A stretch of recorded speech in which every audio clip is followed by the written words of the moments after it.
Hey, I'm Emily and welcome back to my channel. So if you're chronically online like me, you've been seeing the viral DIY Michael's ghost painting. The ghost painting itself is super cute, but it's $75, which is way too much to spend on a ghost painting for most people. So I've seen a lot of people DIYing it and putting their own little spin on it, and I couldn't help but join in on the trend. It's such an easy Halloween craft and it cost me less than $30 to make it. And if you already have the supplies in your house, that makes it even better. Yeah, today I'm gonna show you how to make your own viral ghost painting. This is how mine turned out. I wound up making it smaller than the original painting, but I actually like it better this way. So if you're interested in making your very own ghost painting like this, just stick around and I'm gonna get right into it. For this project, you're going to need a canvas. I got mine in 8x10 and I also got mine in black because I didn't feel like painting a white one, but if you got a white one, no big deal. You could just paint it with some matte acrylic paint and it'll get the job done. And for the eyes, you could also use just regular black acrylic paint if you'd like. I really wanted to use this puffy paint to give it a little bit more dimension. And then to actually create the textured ghosts, you can use this lightweight spackling. So you want to make sure that it's actually lightweight. It's more of a whipped consistency, which is what you need because it makes it really easy to work with and easy to apply onto your canvas. I've seen some people just make the ghosts using some plastic spoons, but I cut out 3 different sizes of ghost-shaped cardboard.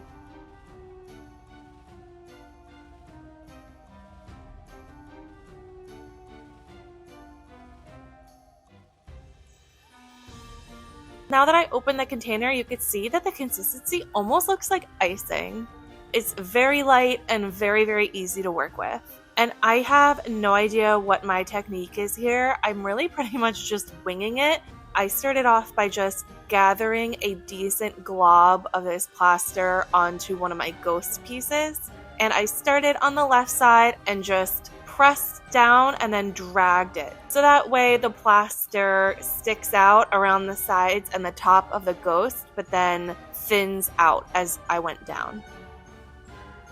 And I'm just alternating sizes and overlapping the ghosts as I go left to right.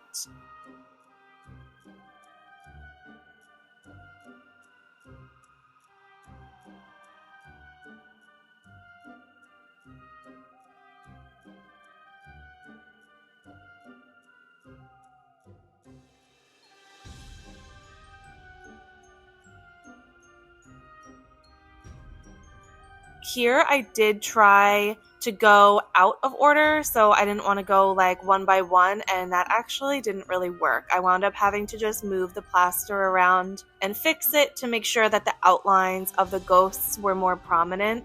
So I would recommend just going left to right and kind of overlapping your ghosts a little bit. But I do like that I switched up the sizes. I feel like it gives it a little bit more dimension and variety, rather than having all the same size ghost.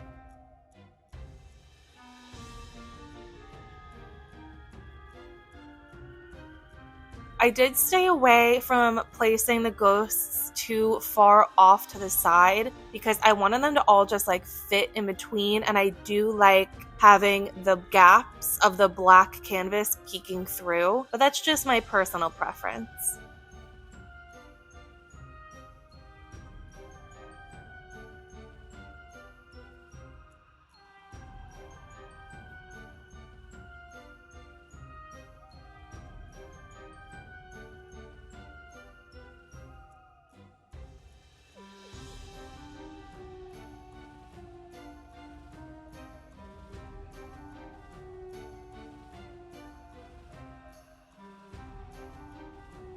And then as I got to the bottom, I made sure that I had enough plaster to drag down and reach the edge. I didn't want a black line all the way at the end.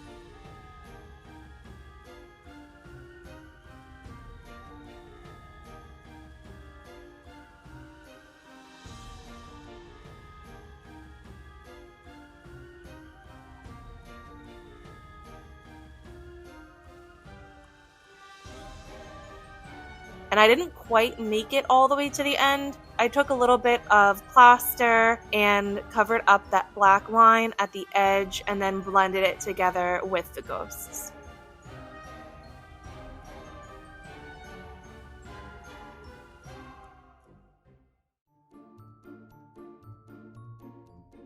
So I set that down to dry. It does take quite a while to dry down just because the plaster is really thick.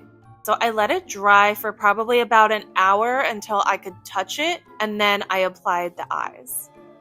And with the puffy paint, you really don't need that much at all. It takes just like the slightest amount of pressure to get the paint to come out. It's really less is more with the puffy paint is what I've learned through working with it.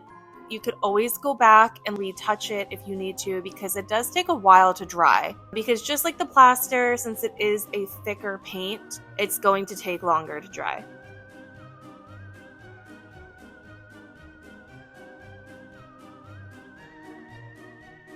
And the eyes were such a fun part. I tried to make them like a little bit bigger on the bigger ghosts and smaller on the smaller ghosts.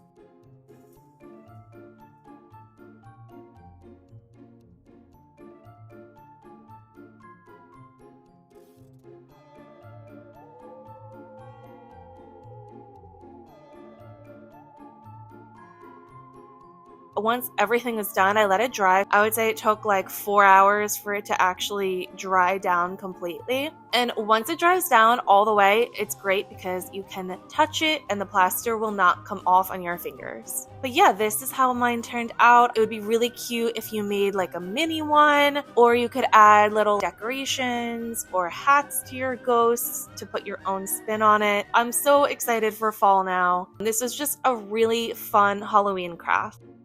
Thank you so much for watching. I hope you enjoyed today's video. And if you want to see more crafting content from me, just subscribe to my channel and turn on the notification bell so you get notified when I post a new video. And if you want to follow me on my other socials, everything is linked in the description below. And I'll see you in the next one. Bye!